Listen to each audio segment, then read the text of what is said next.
s'il vous plaît. C'est bon. Eh ben on va commencer alors. Bonjour, bienvenue à tous. Merci d'assister à ma session que j'ai intitulée Input-Output 16 ans après. Durant cette session, ce que je vous propose, c'est de faire rapidement un petit historique des possibilités qu'on a pour faire des entrées-sorties avec Java. Tout ça pour se rendre compte qu'on avait quand même un certain nombre de manques et de fonctionnalités dont on avait besoin. Voir que ces fonctionnalités sont comblées dans NIO2, qui est fourni avec Java SE7. Ce sera le gros de ma présentation. Vous verrez, il y a énormément de choses à voir. Et pourquoi j'ai fait ce choix-là? J'ai fait ce choix-là parce que je pense que c'est une des API qui sera sûrement le plus utile dans Java 7 pour les développeurs, avec le projet Coins. C'est vrai que Java 7 fournit d'autres API comme ForJoin, comme Invoke Dynamics, mais qui sont très spécialisées, alors que les entrées-sorties, on en fait tous plus ou moins, peut-être pas au quotidien, mais directement ou indirectement dans les applications. Donc, quelques mots à propos de moi. Alors, j'ai appris que vous aviez de la chance parce que vous aviez le vrai Jean-Michel présent en face de vous. Alors, beaucoup de personnes m'ont demandé un petit peu pourquoi c'était le vrai. En fait, c'est un petit joke avec Nicolas Martignol la première fois que je l'ai rencontré, donc voilà. Plus sérieusement, je fais du Java depuis Java 1.0, donc ça fait quand même assez longtemps. J'ai vu pas mal d'évolutions. Je suis un peu connu parce que je rédige 2 didacticiels qui sont diffusés gratuitement sur le web. Un sur Eclipse qui fait à peu près 600 pages que malheureusement je ne maintiens plus par manque de temps. Et un autre sur vraiment Java que je continue lui à maintenir, qui a environ une centaine de chapitres, 2400 pages. Qui connaît? Et quand même. Ah.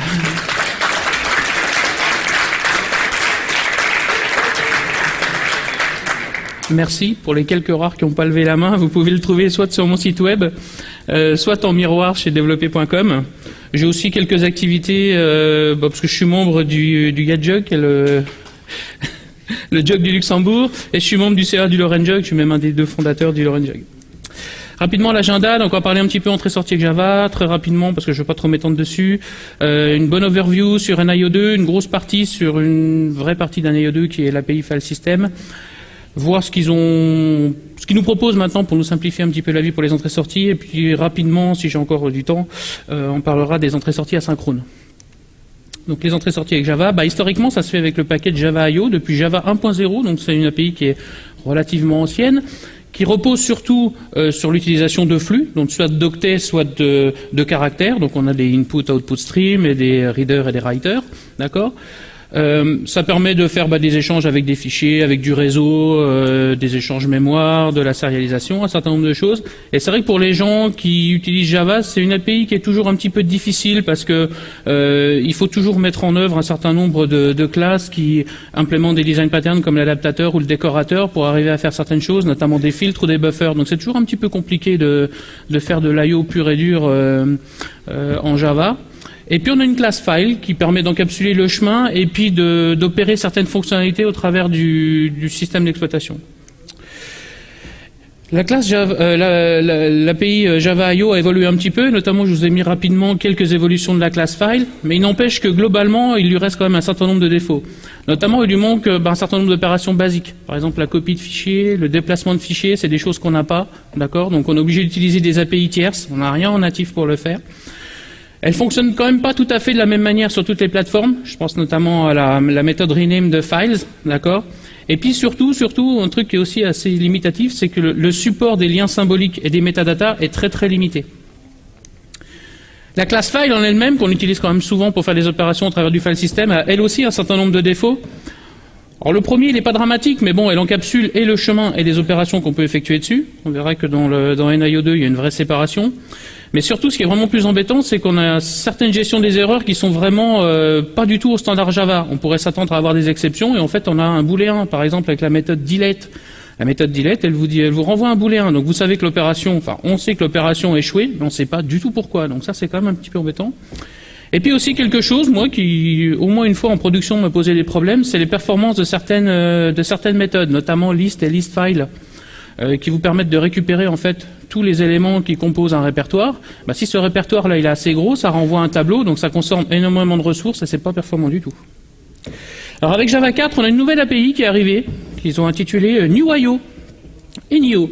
Alors là, le concept est complètement différent. On parle plus de flux, on raisonne plutôt en blocs. On a un certain nombre de concepts pour manipuler ces blocs, qui sont les channels et les selectors. Et puis on manipule tout ça au travers de buffers et de charsets pour encoder et décoder les caractères. C'est une API qui apporte certaines fonctionnalités intéressantes, notamment on peut mettre des verrous sur les fichiers et on peut faire des lectures, écritures non bloquantes. Donc ça améliore énormément les performances. C'est ce qui a fait un petit peu le succès de Jetty avant que Tomcat utilise aussi ça. Mais globalement, c'est une API qui manque de simplicité. Qui l'utilise par exemple? Pas beaucoup, hein, d'accord? Mais voilà, elle apporte quand même quelques fonctionnalités supplémentaires, mais rien par rapport au dépôt qu'on a vu. Donc voilà, il y avait besoin d'une nouvelle API, et cette nouvelle API, en fait, c'est NIO2. Donc NIO2, alors le problème quand on appelle une API New IO, c'est quand on en fait une deuxième version, c'est difficile de faire New IO. Et puis globalement, c'est quand même une seconde version parce qu'elle apporte des choses. Elle ne révolutionne pas, tout ce qui existe, on pourra continuer à l'utiliser, mais là maintenant, il y a de nouvelles fonctionnalités. Elles ont été spécifiées dans la JSR 203. D'accord, ça concerne principalement une nouvelle API pour permettre un accès et une manipulation du file system. Ça, je vais rentrer vraiment beaucoup en détail dessus parce qu'il y a quand même pas mal de fonctionnalités intéressantes qui sont proposées. Il y a aussi une mise à jour de l'API existante pour nous simplifier un petit peu la vie. Et puis maintenant, on peut faire des entrées-sorties asynchrones via les canaux. Donc l'API File System, ce qui est intéressant, enfin moi je trouve en tout cas, c'est que c'est une API moderne et complète. Alors complète, vous allez voir, j'ai énormément de slides, je vais vous parler de plein de choses, donc la complétude, vous n'aurez pas le mal à le croire. La modernité, voilà, il y a une séparation des rôles, et puis il y a énormément d'utilisation de fabrique, ce qui lui permet en fait d'être extensible. Alors, ça c'est intéressant, on verra qu'il y a des choses qui peuvent être faites avec ça. Globalement, elle permet d'accéder et de gérer un file system et les éléments qu'il compose. On a un vrai support maintenant des métadatas qui était vraiment partiel avant, alors que maintenant il est complet, notamment sur Windows et sous Linux. On a deux nouvelles fonctionnalités pour parcourir les répertoires, d'accord? Et on a une fonctionnalité qui permet d'obtenir des notifications sur des changements dans un répertoire. Ça c'est pareil, c'est des choses qui n'existaient pas et qu'il fallait faire ou utiliser sur une API file system. Là, je vous ai mis rapidement un petit peu le détail juste de l'API File System. Donc, vous voyez qu'il y a quand même un certain nombre de classes et interfaces qui sont dans le package Java NIO File. Il y a un certain nombre de nouvelles exceptions aussi, donc qui nous permet d'avoir un détail beaucoup plus précis sur les problèmes qui se passent. Et il y a un sous-package Java NIO File Attribute qui, lui, est complètement dédié à la gestion des métadatas. Donc là, on voit qu'il y a déjà beaucoup de choses pour gérer ces choses-là. Et dans les principales classes et interfaces qu'on manipule avec NIO2, on a l'interface Pass qui encapsule le chemin. On verra ça un petit peu plus tard. On a une classe Files qui est plutôt un helper qui va permettre de réaliser des opérations sur ces chemins. On a une classe FileStore qui encapsule en fait une unité de stockage. On a la classe File System qui est une classe assez importante parce qu'elle encapsule le file system, mais c'est aussi une fabrique pour créer un certain nombre d'instances de ces interfaces-là. Et on a la classe File System qui, elle, est une fabrique de file system. Donc pour gérer les chemins, maintenant on a une interface Pass. En fait, une instance de pass est immuable et elle encapsule tout ou partie d'un chemin qui compose en fait un élément dans le système de fichiers. L'interface pass ne propose des méthodes que pour manipuler les éléments du chemin. Donc on ne manipule pas du tout l'élément correspondant dans le file system, mais vraiment les éléments du chemin. On va le voir tout de suite après dans une petite démo. Forcément, ce chemin il est dépendant du file system. Et en fait, comme avec la classe Files, ça permet d'encapsuler un chemin absolu ou relatif qui existe ou pas, d'ailleurs. D'accord ? Petite particularité quand même, elle n'offre rien pour gérer les exceptions sur les fichiers eux-mêmes. Rabi, je vous l'ai pas dit, mais je vais faire une petite vingtaine de démos, très courtes, mais moi je préfère voir du code, parce que voilà, je suis codeur, j'aime bien, donc je vais assez souvent basculer sur Eclipse pour voir un petit peu ce qui se passe. Donc là, je vous ai sorti en fait les différentes façons qu'on peut utiliser pour créer en fait, c'est pas du tout le bon, pour créer en fait une instance de pass. Donc en fait on a un helper qui s'appelle passes, d'accord. Il suffit d'invoquer sa méthode get, et sur cette méthode get là, on peut passer soit un fichier, soit un chemin relatif, soit un chemin absolu, d'accord. On peut passer une URI éventuellement, donc on a vraiment différentes possibilités pour le créer. On a aussi une surcharge qui permet de passer les différents éléments qui vont composer notre chemin, et lui à partir de ces éléments-là va recomposer le chemin. Mais grosso modo, ce helper-là, qu'est-ce qu'il fait? Il invoque en fait la fabrique file system get default, qui récupère en fait une instance de file system qui est le système par défaut, et demande à cette instance de file system de nous récupérer le chemin. Je reviendrai un petit peu plus tard. On retrouve un petit peu les mêmes choses sous Unix, forcément, avec des chemins dédiés à Unix.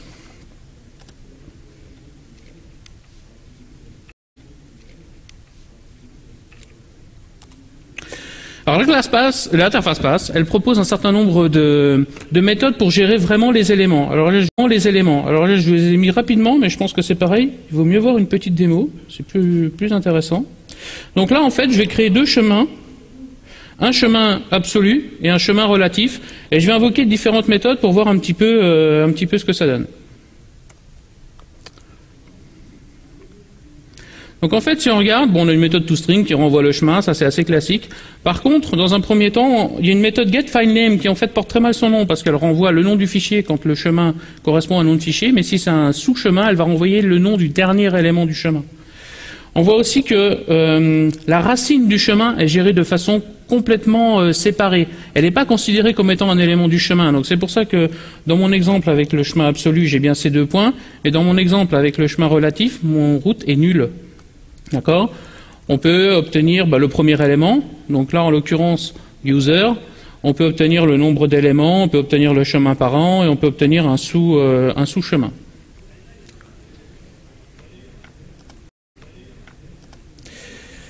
C'était ma démo. On a aussi plusieurs méthodes pour manipuler les chemins, notamment la méthode normalize qui est purement syntaxique, qui va grosso modo enlever les points. On a une méthode resolve qui permet de combiner deux chemins, et puis on a une méthode relativize qui est son inverse, qui permet d'obtenir le chemin relatif entre deux chemins. Petite démo, rapide.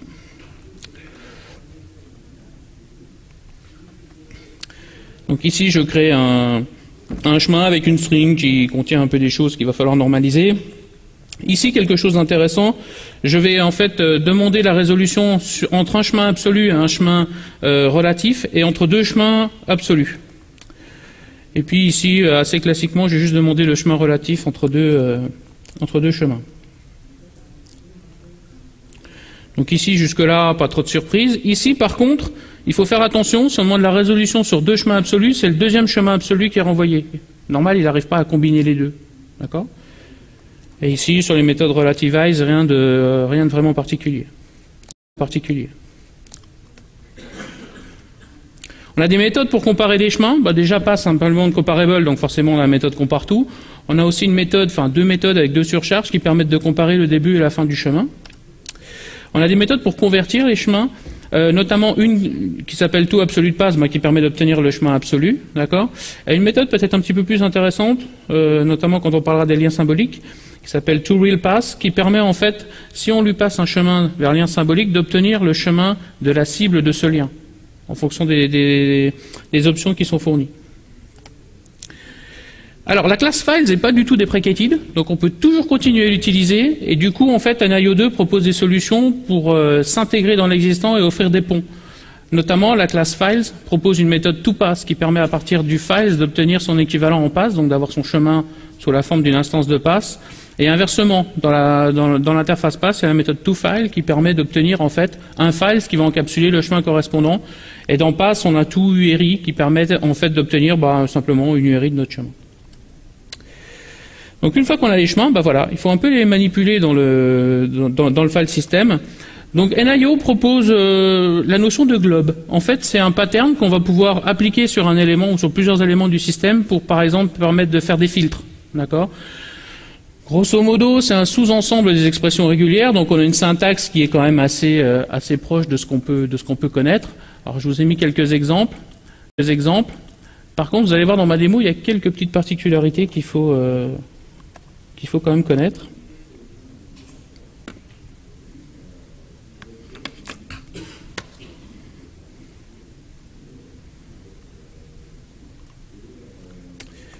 Donc, ici, je crée en fait deux chemins vers deux fichiers, deux chemins absolus vers deux fichiers, et en fait, je crée un troisième chemin qui est simplement le nom du fichier de mon premier chemin. D'accord ? Je vais appliquer un premier pattern, en fait, un premier globe. Donc, on déclare un globe comme ça, avec un protocole qui s'appelle globe 2 points, et puis derrière, on met en fait son pattern, d'accord ? Et je vais l'appliquer sur mes trois chemins, et après, je vais faire exactement la même chose, mais avec un pattern légèrement différent, où là, je vais juste mettre étoile.java. Et là, on va se rendre compte qu'il faut vraiment faire attention, parce que le globe s'applique vraiment sur l'intégralité du chemin. Donc, si j'exécute ça, on a des résultats, la première fois, m'ont un peu surpris. Et là, on n'est pas trop surpris. On s'attendait effectivement à ce que ça soit true. là, à ce que ça soit full, puisque le fichier s'appelle test.txt. Par contre, ici, c'est un petit peu plus surprenant. Et c'est un peu plus surprenant à cause de étoile étoile, parce que là, il s'attend à ce qu'il y ait au moins un élément dans le chemin en plus du répertoire. Et inversement, si je mets juste étoile.java, celui-ci est false. C'est un peu surprenant aussi, mais c'est quand même comme ça. Par contre, du coup, celui-ci est true. Donc voilà, il faut faire un petit peu attention quand on manipule les globes, et il faut savoir un petit peu ce qu'on a dans son chemin quand on va le manipuler.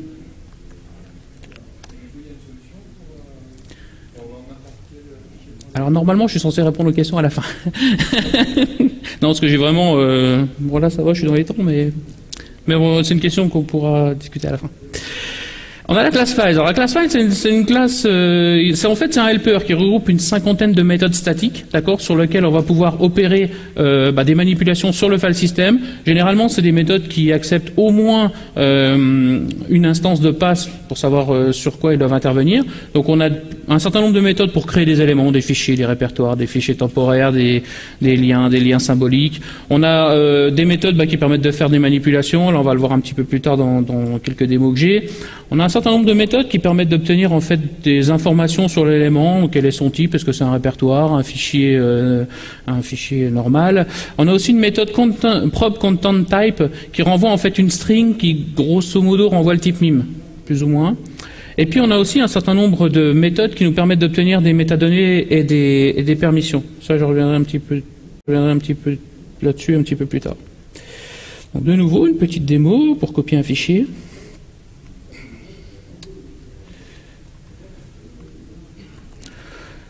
En fait, maintenant, c'est super simple. Je définis deux chemins, ma source, ma cible, d'accord, et puis j'invoque la méthode fileCopy avec un certain nombre d'attributs. Alors, ces attributs, c'est une énumération, et c'est une énumération qui est commune à la copie et au déplacement qu'on va voir juste après. Donc, il faut juste faire attention parce qu'il y en a certaines, si jamais vous, par exemple, vous utilisez l'option Atomic Move sur une copie qui n'est pas supportée, vous aurez une Inégale Operation Exception.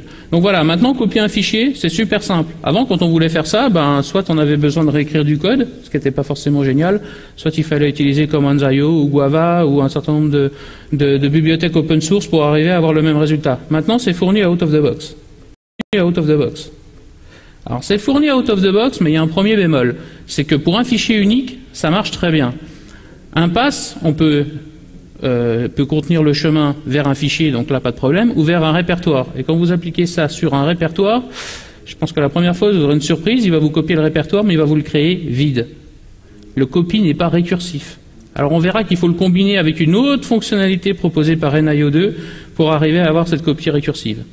C'est un peu embêtant, mais il faut le savoir. Démo suivante, c'est déplacer ou renommer un fichier. Alors pourquoi c'est déplacer ou renommer un fichier? Parce qu'en fait, le déplacement dans un file system n'implique pas forcément une copie physique. Souvent, si vous restez sur la même unité de stockage, il va simplement déplacer des pointeurs sur les tables d'allocation, des choses comme ça, ou simplement renommer le fichier. En tout cas, nous, dans tous les cas, ça sera la même méthode, la méthode move. Donc, dans mon exemple, en fait, j'ai trois parties. Une première partie qui va simplement renommer le fichier. Donc, je déclare ma source. Je fais appel à une méthode qui s'appelle Result Sibling, qui grosso modo va me changer le nom de mon fichier. D'accord? Ici, je crée ma source parce que si je l'exécute plusieurs fois, elle n'existera pas. Et puis, je vais simplement la déplacer. Et comme tout à l'heure, encore une fois, j'appelle la méthode move. Je donne ma source, ma cible. Et là, j'ai une option qui dit replace existing. D'accord? Donc, il va simplement dire, s'il existe, on le remplace. La deuxième chose que j'ai fait, là je renomme pas simplement, je déplace vraiment, mais dans la même unité de stockage. Donc là je suis toujours sur mon disque C sous Windows, d'accord? Donc c'est la même chose, sauf que là c'est la méthode qui va gérer, d'accord?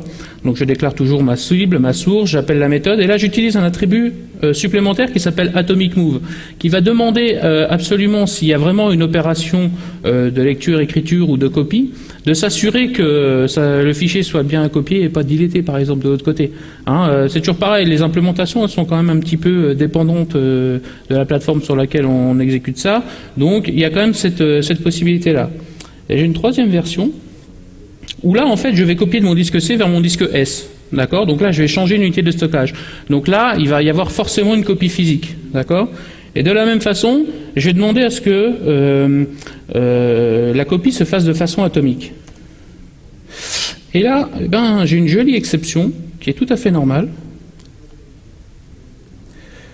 Qu'est-ce qu'elle me dit? Elle me dit, ben non, c'est pas possible de réaliser cette opération-là de façon atomique parce que le système d'exploitation ne va pas être capable de me garantir qu'une fois qu'il aura copié le fichier, il va le deleter de l'autre côté. Donc en fait, dès qu'on passe sur une autre unité de stockage, on peut pas demander l'atomic move. Donc là, dans ce cas-là, il faut juste demander le remplacement de l'existant si on veut. Pareil, le déplacement d'un répertoire, si le répertoire n'est pas vide, c'est pas du tout récursif.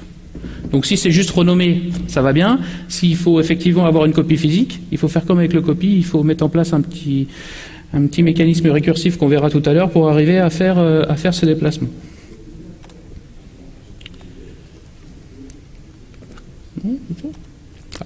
Supprimer un fichier.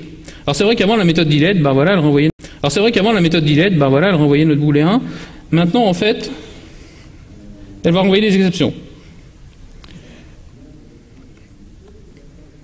Donc toujours pareil, j'ai un fichier original en fait, je vais en créer une copie, histoire que je puisse réitérer mon exemple. Simple méthode delete. Par contre, elle renvoie plusieurs exceptions maintenant, et notamment une qui est no such file exception. Donc si jamais il n'arrive pas à supprimer le fichier parce qu'il n'existe pas, j'aurai cette exception-là. On voit aussi qu'il y a déjà une exception directory not empty. Donc si jamais vous appliquez la méthode delete sur un répertoire qui n'est pas vide, vous avez cette exception-là et ça ne marche pas. Et de nouveau, il faudra mettre en place un mécanisme pour supprimer de façon récursive les différents éléments qui composent l'arborescence jusqu'à ce que le répertoire soit vide et qu'on puisse le supprimer. Alors il y a une autre toute petite méthode qui existe, qui est sympathique, qui s'appelle delete if exist, qui elle ne renvoie pas d'exception si vous demandez la suppression de quelque chose qui n'existe pas sur le file system. Donc ça peut être intéressant.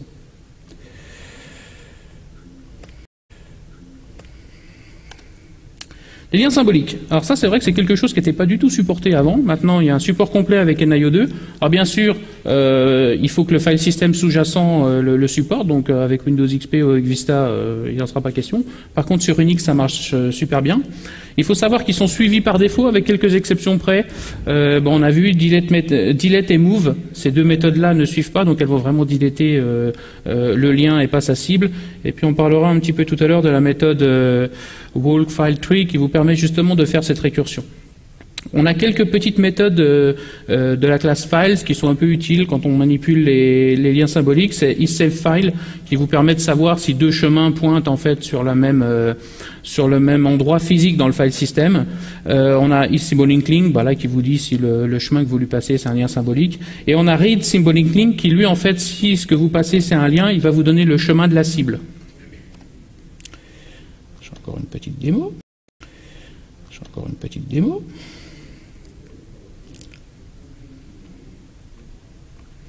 Alors je ne peux pas créer de lien symbolique là, parce que je suis sous Vista. Par contre, je peux créer un hard link. Ça, c'est quand même possible. Donc en fait, je définis ici le chemin de mon lien, je définis sa cible, d'accord? Je delete mon lien s'il existe. J'appelle la méthode createLink, qui va créer mon lien en lui fournissant mon lien et sa cible. Et puis derrière, j'invoque la méthode isSaveFile, et on va voir si ça correspond ou pas. Ils sont bien identiques. Oups.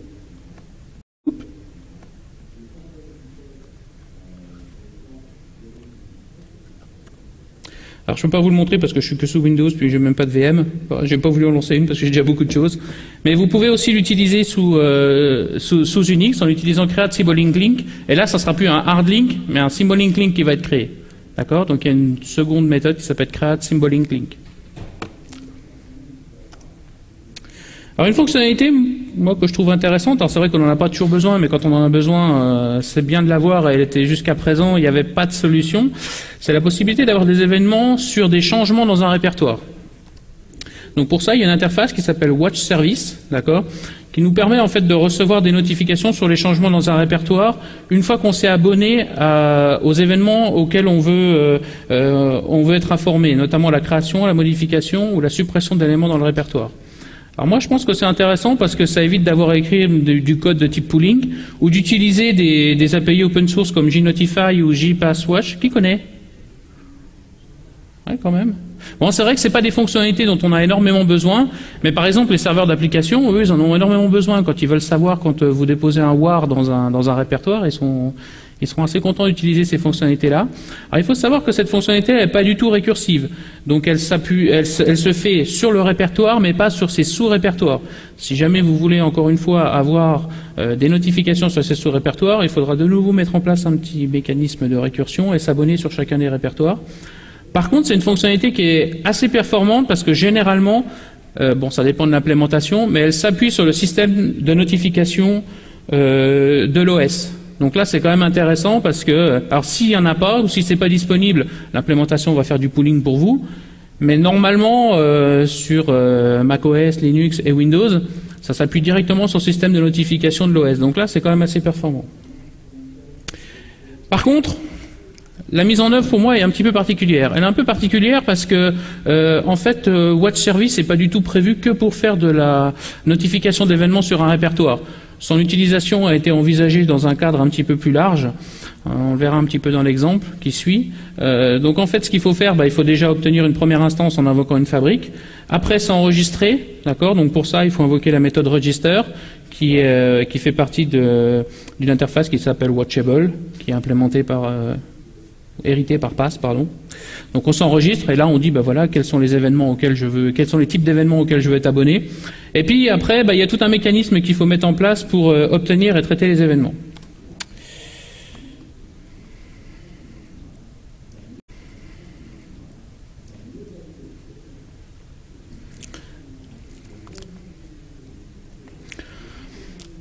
Alors, dans un premier temps, en fait, je vais, pour pouvoir vous permettre de voir un petit peu ce que ça donne, je vais créer en fait une copie, une modification et une suppression. Donc, je crée différents éléments.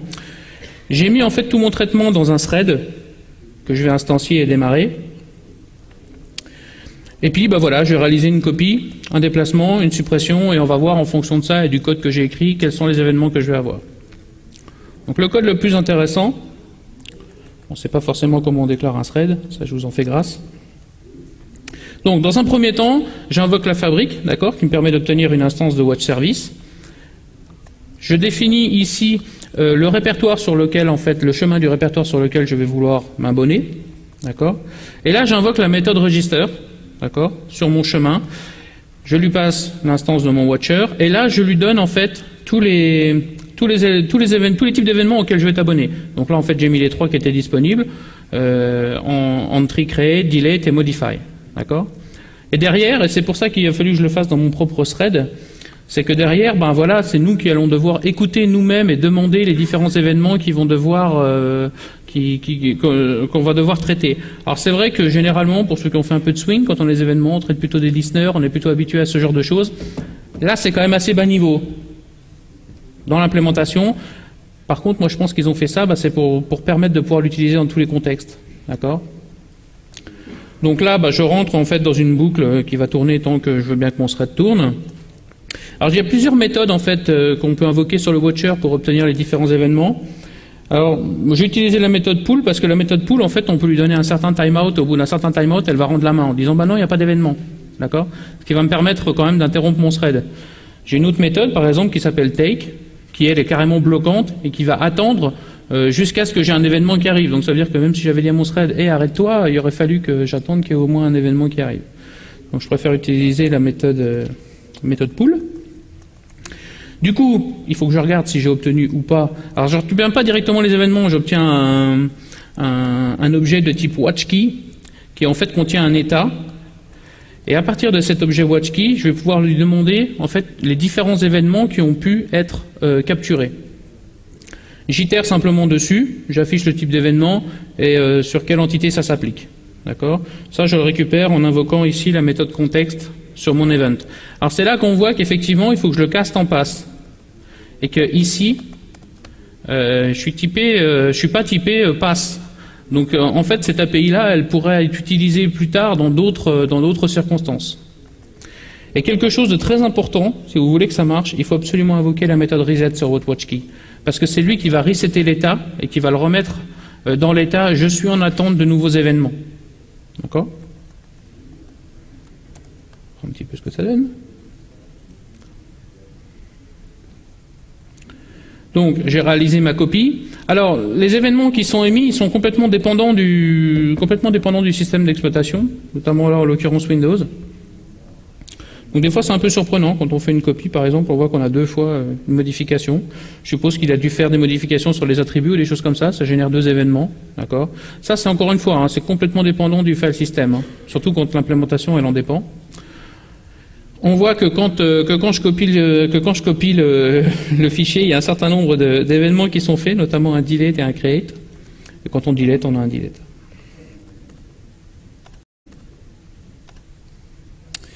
Alors les métadonnées, c'est aussi quelque chose qui manquait énormément dans IO. On pouvait faire certaines choses, mais c'était très limité. Là, NIO 2, il va quand même nous proposer un support complet des métadonnées et sous DOS et sous Unix, voire sur d'autres, parce que c'est extensible. Parce que forcément, ces attributs-là, ils dépendent du file system, d'accord. On a des attributs communs, d'accord. Une taille de fichier, on va retrouver ça sous DOS, sous Unix. Par contre, on a des droits, par exemple, assez particuliers qu'on va retrouver sous Unix, qu'on va pas retrouver sous DOS. Et en fait, pour gérer un petit peu tout ça, il y a des classes qui ont été ajoutées dans NIO 2 en fonction de la typologie d'attributs que vous voulez. Donc, il y a des attributs communs qui sont regroupés dans un basic file attributes. Et on a des attributs plus spécifiques à chaque OS, notamment un DOS file attribute et un POSIX file attribute. Sachant que, en plus de ça, la méthode files possède beaucoup de méthodes pour arriver à lire ou modifier les attributs individuellement. Alors pas tous. On verra que ceux qui sont spécifiques, notamment à POSIX, il faut vraiment passer par les attributes. Petit exemple.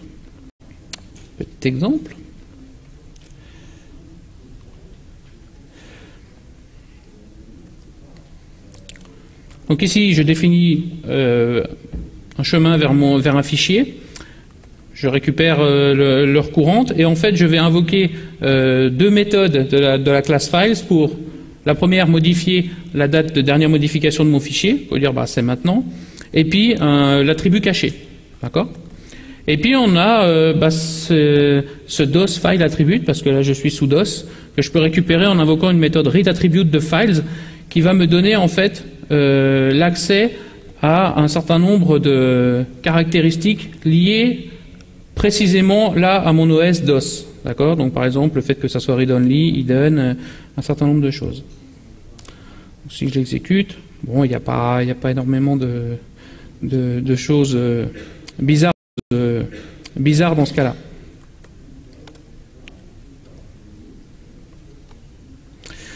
Par contre, on a une gestion vraiment complète maintenant des attributs POSIX. C'est vrai qu'avant, si on voulait faire ça, il fallait plutôt faire un runtime exec ou quelque chose pour demander au système de le faire vraiment pour nous. Maintenant, avec NIO 2, on va pouvoir le faire directement dans le code sans passer par des invocations pures et dures du système. Alors, il y a un certain nombre il y a une énumération, notamment POSIX Files Permission, qui permet de gérer en fait les différents types de permissions qui sont faites sous Unix. On a un helper, on verra dans ma démo, qui est assez pratique parce qu'il permet de créer des permissions à partir d'une chaîne de caractères de type RXW comme on a l'habitude sous Unix, d'accord.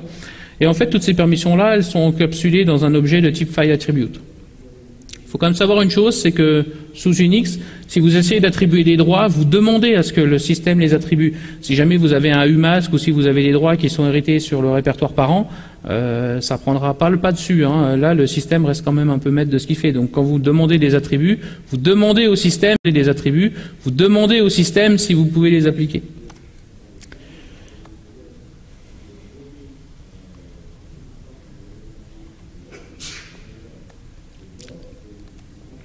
Donc là, en fait, je définis toujours une fois un chemin vers un fichier.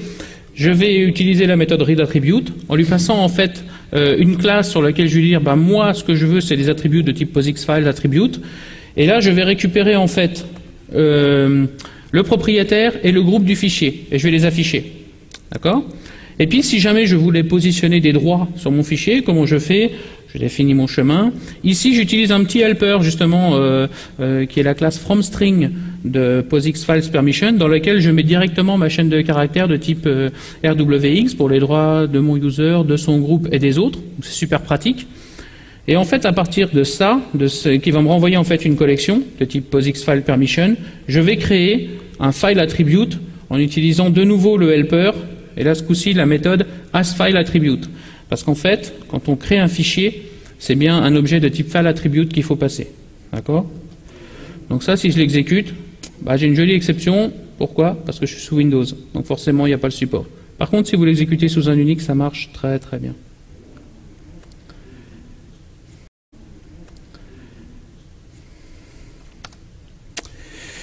Il y a une nouvelle notion aussi qui a été ajoutée avec, pour gérer les attributs, c'est les vues. Alors les vues, en fait, ça nous permet d'avoir un regroupement en fait de différents attributs en un bloc. L'avantage, c'est que c'est plutôt performant. Les solutions que j'ai vues avant, en fait, elles s'opèrent une par une. Quand je demande la lecture, il y a un accès qui est fait au file system pour le récupérer un par un ou pour les mettre à jour. Là, on va pouvoir opérer directement en bloc. D'accord? Donc, ils sont regroupés, on va dire, par spécialité. D'accord? Elles peuvent être, par exemple, read-only ou mutables. Et il est possible de créer ses propres vues. Alors, ils en fournissent quand même un certain nombre. Donc là, je vous ai mis celles qui étaient fournies en standard de façon hiérarchique. Et j'ai une petite démo.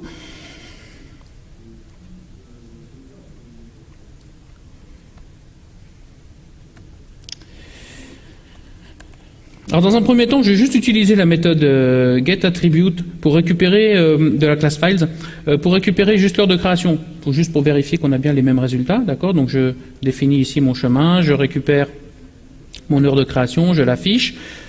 Ici, en fait, je récupère ma vue, d'accord? Donc j'ai une méthode getFileAttributeView, d'accord? Et là, je vais lui demander de me donner en fait la vue basic file attribute. Donc en fait tous les attributs qui sont communs sur les différents systèmes, d'accord?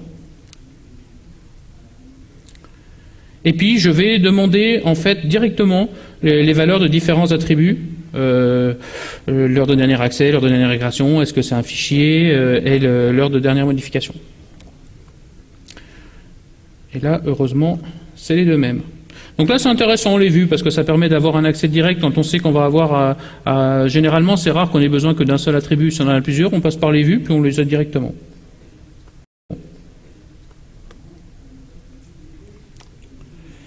Alors la classe file storage, bah, elle encapsule un système de stockage. Donc ça peut être un disque dur, une partition, ça peut être un point de montage sous Unix, d'accord? Grosso modo, ce qu'elle permet de faire, c'est d'obtenir des informations.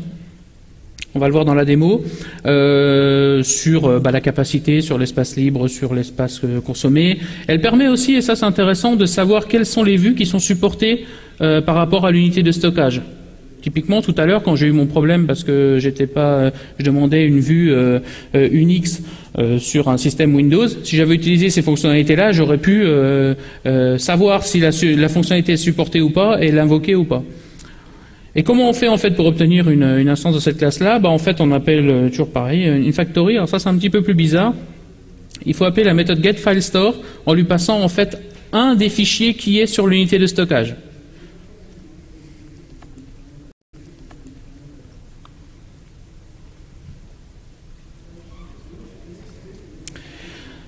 Donc là, dans ma petite démo, je vous propose trois choses. La première, relativement simple. En fait, je vais simplement obtenir la liste des unités de stockage que j'ai sur ma machine, d'accord? Et je vais simplement afficher leur nom et leur type, d'accord? Ça c'est basique. Dans la deuxième, en fait, justement, je vais de nouveau reparcourir l'ensemble de ces unités de stockage. Et là, je vais interroger différentes méthodes pour savoir si j'ai un support pour les vues basiques, DOS et POSIX, d'accord? Et une troisième qui va de nouveau reparcourir mes file systems et je vais invoquer des méthodes pour arriver à connaître l'espace total utilisé et l'espace libre encore sur mes unités de stockage. Si j'exécute ça, on voit que j'ai 3 unités de stockage de type NTFS, jusque-là c'est normal. Ici, assez normalement aussi, on voit que j'ai un support pour le BASIC et pour le DOS file attribute, mais pas pour le POSIX, normal aussi.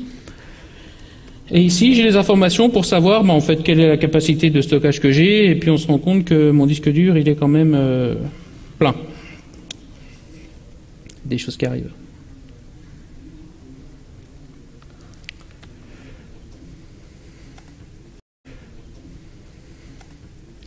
La classe file system, on en a parlé un petit peu, elle en fait elle encapsule un file system, c'est surtout une fabrique en fait pour créer différents objets de l'API. Notamment les objets de type pass, on l'a vu tout à l'heure.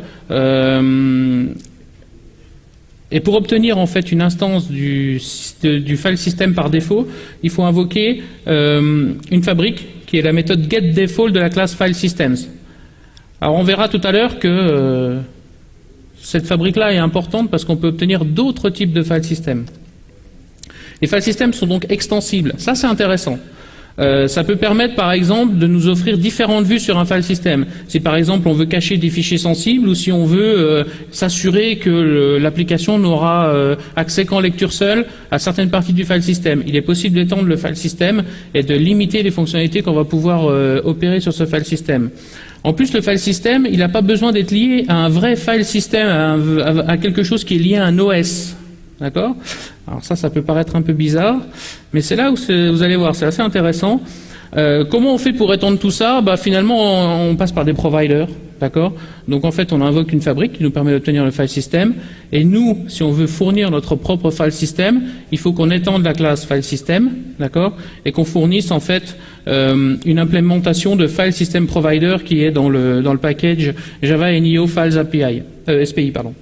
Ce qui est intéressant, c'est que cette fonctionnalité-là, embarquée dans le JDK, il y a une implémentation d'un provider qui est fournie. Et en fait, c'est un provider qui vous permet de voir un zip comme un file system. Et vous allez voir dans les démos, c'est super intéressant parce que ça facilite grandement l'utilisation des zips. Qui a déjà utilisé l'API Java Util Qui en est content? D'accord. Vous allez voir, là, ça fait des merveilles. L'avantage, c'est que c'est quand même fourni en standard et ça permet vraiment de manipuler un zip comme si c'était un file system, comme si c'était une unité de stockage avec les fichiers dedans. Donc on va voir ça dans trois petites démos, je crois. Parce qu'en plus, j'en ai rajouté une récemment. Donc dans cette première démo, la seule chose que je vais faire, je vais essayer d'afficher le contenu d'un fichier qui est dans un zip. D'accord? Ce zip-là, c'est un jar. OK. Donc en fait, qu'est-ce que je fais? Je définis un chemin sur mon jar. D'accord? Jusque-là, ça va.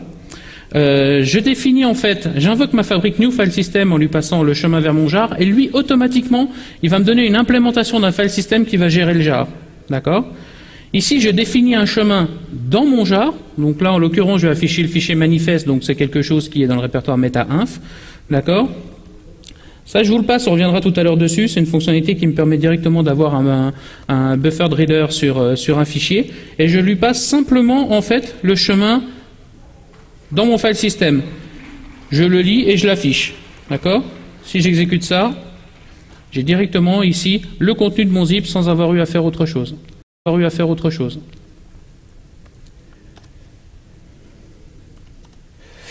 Là, par contre, je vais faire ça va être un petit peu plus intéressant. Là, maintenant, je vais essayer d'extraire un fichier d'un zip, et puis dans une deuxième démo, je vais vous créer un nouveau zip from scratch et ajouter un fichier dedans. D'accord? D'accord?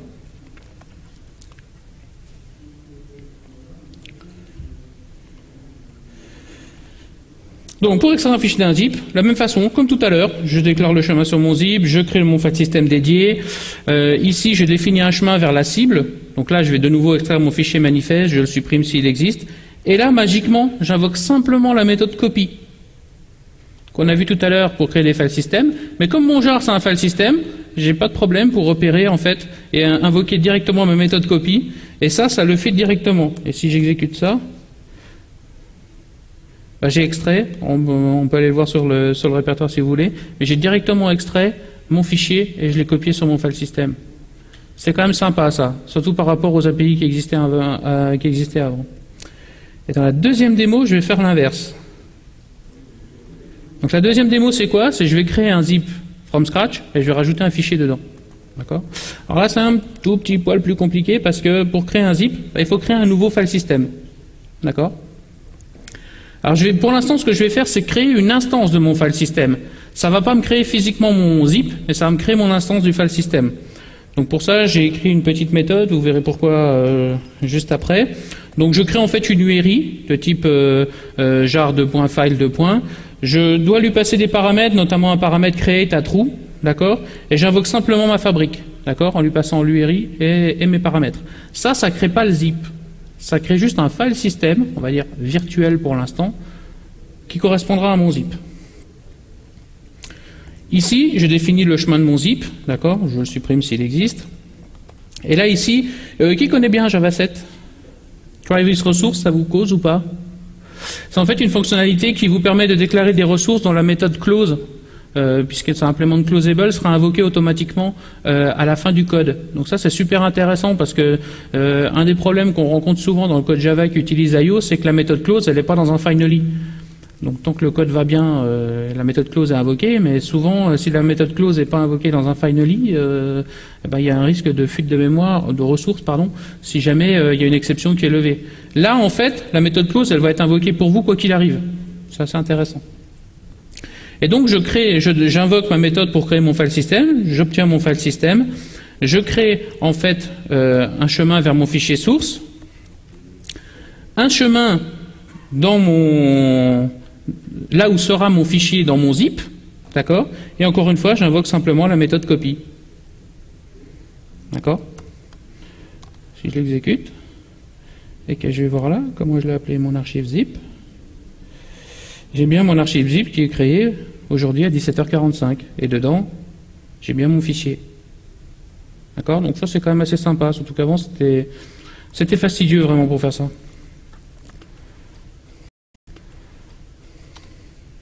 Alors, deux fonctionnalités intéressantes. Il faut que je vérifie un peu l'heure, 11 minutes. 24.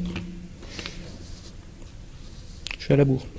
Deux fonctionnalités intéressantes qui remplacent en fait les méthodes list et listFile de files qui permettent de parcourir le contenu d'un répertoire. Donc on a une première qui est directory stream qui vous permet, c'est un itérateur sur le contenu d'un répertoire, d'accord? C'est super intéressant parce qu'en termes de perf, c'est vraiment c'est le jour et la nuit par rapport à ce que pouvait proposer Java IO. Essentiellement parce que de vous renvoyer un tableau, vous les avez un par un. D'accord, donc déjà ça consomme moins de ressources, c'est beaucoup plus performant. Vous avez la possibilité d'appliquer un filtre, on va le voir dans ma démo. Par contre, il faut faire gaffe, ça s'appelle pas itérator, ça s'appelle stream. Ça s'appelle stream, c'est pas un flux, mais c'est pour que le développeur pense à invoquer la méthode close. Parce que comme on utilise des ressources natives du système, il faut absolument appeler la méthode close. D'accord? Petite démo rapide.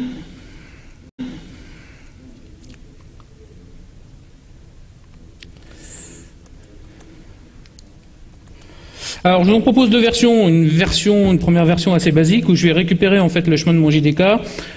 J'invoque la factory pour avoir mon directory stream. Là je le fais vraiment à la main, donc je demande un itérator, je parcours mon itérator, j'affiche chacun des éléments et je ferme mon stream dans un finally. Maintenant comme ça implémente closable et itérable, on a la possibilité d'utiliser le for each de Java 5, bon ça vous connaissez tous, et on a aussi la possibilité d'utiliser le try with resource que je vous expliquais tout à l'heure, ce qui fait que cette version-là, je peux en faire une beaucoup plus simple. Alors elle n'est pas tout à fait pareille parce qu'il fallait que je trouve un exemple où je puisse filtrer. Là, je vais parcourir un autre répertoire qui est un répertoire projet à moi dans lequel je vais simplement demander la liste de tous les fichiers qui se terminent par .java. D'accord? Si j'exécute ça, ici, j'ai bien en fait tous les éléments qui composent le contenu de mon répertoire JDK. Et ici, j'ai bien que dans mon répertoire, j'ai qu'un fichier qui s'appelle Hello World, donc j'ai bien que ce fichier-là. Tout à l'heure, je vous parlais beaucoup d'avoir la possibilité de faire de la récursion, c'est au travers de ce mécanisme-là. Donc ce mécanisme-là, c'est le whole file tree. Grosso modo, ça permet de parcourir en fait une arborescence et en utilisant le design pattern visitor. Donc c'est une opération qui va être récursive. Comment ça marche? On invoque une fabrique de la classe files qui s'appelle whole file tree, qui nous permet d'obtenir une instance. Et en fait, à cette fabrique-là, on passe en fait une implémentation de l'interface file visitor qui va être des callbacks. Et ces callbacks-là, ça sera à nous à les implémenter. On a différentes méthodes. On a par exemple visitFile ou visitFileFail qui seront invoqués lors du parcours on rencontre un fichier ou qu'il y a un problème pour accéder à ce fichier-là. Et de la même façon, à chaque fois qu'on a lors de l'itération sur un répertoire, on a une méthode qui s'appelle pre-visit-directory ou post-visit-directory qui nous permet en fait de piloter si, en fonction d'une valeur de retour, si on veut poursuivre ou pas le parcours de l'arborescence. Alors, il y a une implémentation assez basique qui est fournie, qui s'appelle Simple File Visitor, qui permet en fait de contrôler le parcours selon une valeur de retour. Donc on a continue, on a skip subtree, on a terminé. Par exemple, si on veut arrêter, on a trouvé ce qu'on veut, on peut s'arrêter. Faut savoir que les liens symboliques ne sont pas suivis par défaut, mais on peut lui demander de les suivre. Et dans ce cas-là, il y a une détection qui est faite par l'implémentation des références circulaires. Et si jamais ça vous arrive, en fait, vous allez avoir une exception de type file system loop exception qui vous sera passée en paramètre de la méthode visit file fail. Petite démo. Pardon. Ouais, petite démo. J'en ai plus que 42. Hein.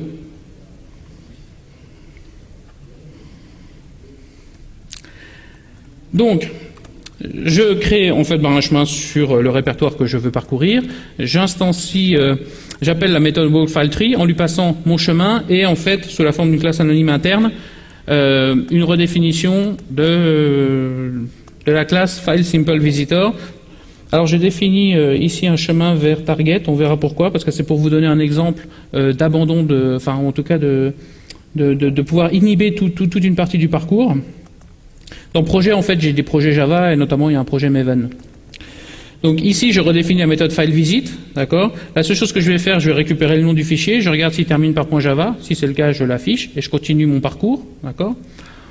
Et ici, j'ai une méthode, je redéfinis la méthode pre-visitDirectory qui est un petit peu plus intéressante. Par défaut, je vais lui dire, dans tous les cas, tu continues, d'accord. Mais si jamais le répertoire que je rencontre, il s'appelle Target, alors dans ces cas-là, je vais afficher que j'ignore ce répertoire et je vais lui dire tu inhibes le parcours de toute la sous-arborescence. Donc je peux piloter le parcours de mon arborescence. D'accord? Sinon, j'affiche le répertoire et je continue ma récursion. Un petit peu ce que ça donne. Donc si on regarde quelque part, ouais, à partir d'ici, j'ai du Maven. Et ici, mon répertoire target est bien ignoré et toute la sous-arborescence, elle n'est pas affichée. D'accord? J'ai bien ici tous mes fichiers Java qui sont affichés. Donc voilà, ça me permet en fait de faire de la récursion et de piloter. Et tout à l'heure, si jamais on voulait faire une copie récursive, ben, il faut lier en fait, appeler la méthode copy ou rename sur chaque qu'on veut faire, ou delete si on veut deleter.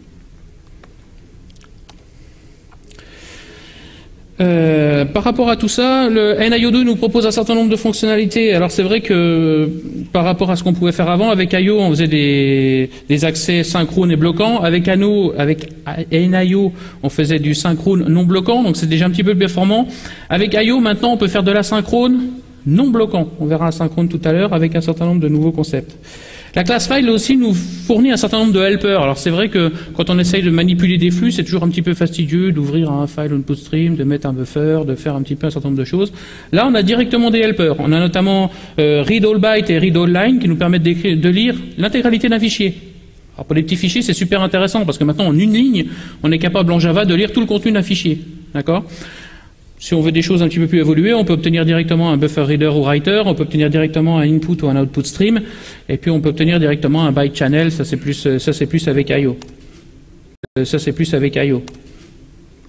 Petite démo rapide. Il me reste 5 minutes, je suis à la bourre.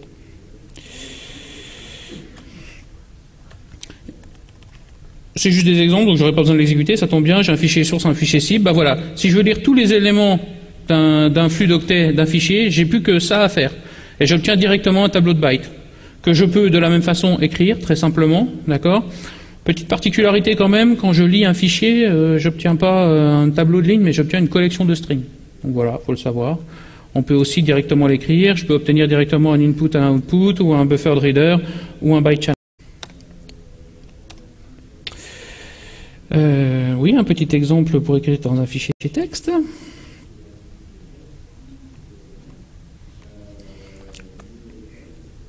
Donc maintenant c'est super facile. Voilà, je vais écrire, j'ai un petit fichier texte à écrire, d'accord.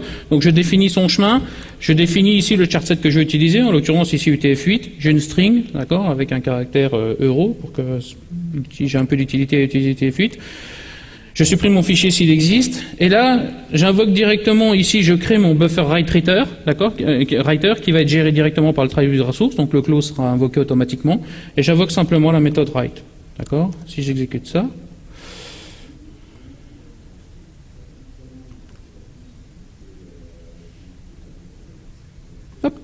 J'ai bien mon contenu. C'est sympa. Avant, il fallait faire beaucoup plus de choses pour arriver à la même chose avec IO directement. Il y a une nouvelle interface qui est Seekable by Channel. Avant, avec NIO, on ne pouvait pas gérer de la position comme le faisait le Read Access File, d'accord. Maintenant, on peut le faire directement, donc c'est assez intéressant. Bah, c'est un byte channel qui gère une position, en fait, tout simplement. C'est l'équivalent du Random Access File. Il faut que je bourre un mot. Parce que je vais être out of time. Un petit exemple, donc là ici je crée, alors là il faut connaître un peu I/O, hein, désolé, je crée 2 buffers, je crée mon chemin, je le supprime, je mets à la position 100 et j'écris ma première donnée en passant directement par un file channel, ou alors je demande ici un seekable by channel. Alors il faut savoir que file channel implémente seekable by channel.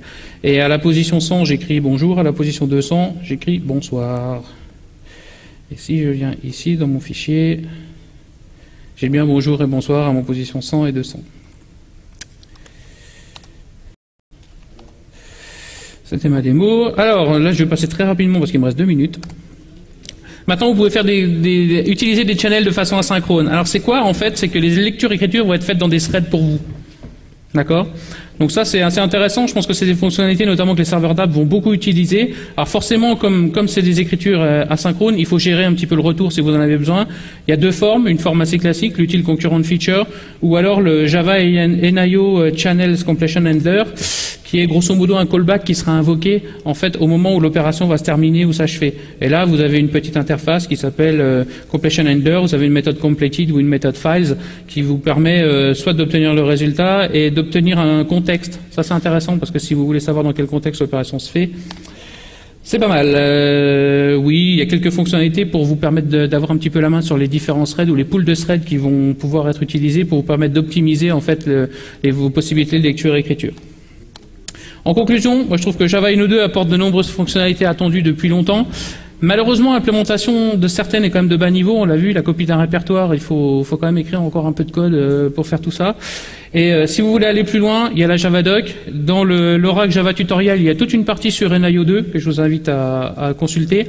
Et si vous téléchargez les exemples du JDK qui sont maintenant à part depuis l'update 2 de Java 7, vous avez aussi un certain nombre d'exemples. Il me reste 0 minutes pour répondre à vos questions.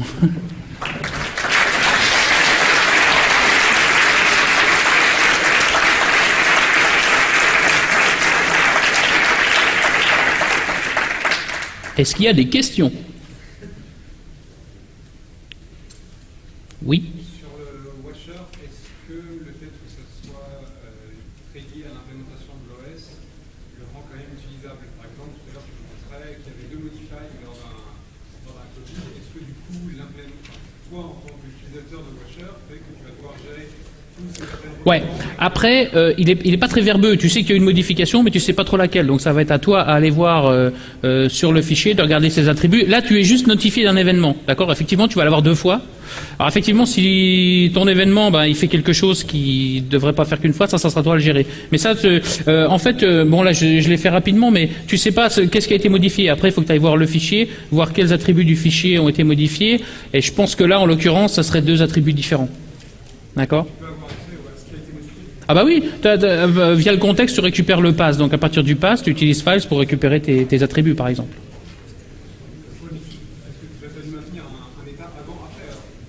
Ah ben ça, oui, on est notifié d'un événement, mais encore une fois, on a juste l'événement et sur quoi il est opéré. Mais par contre, on sait pas ce qu'il y a eu précisément. Ah, il n'y a pas un état avant. Ah bah tiens, la taille a changé ou non. Ça, non, il n'y a pas. Bon après, généralement, c'est pas tant la modification qui est surtout utilisée, c'est plus l'ajout ou la suppression de fichiers.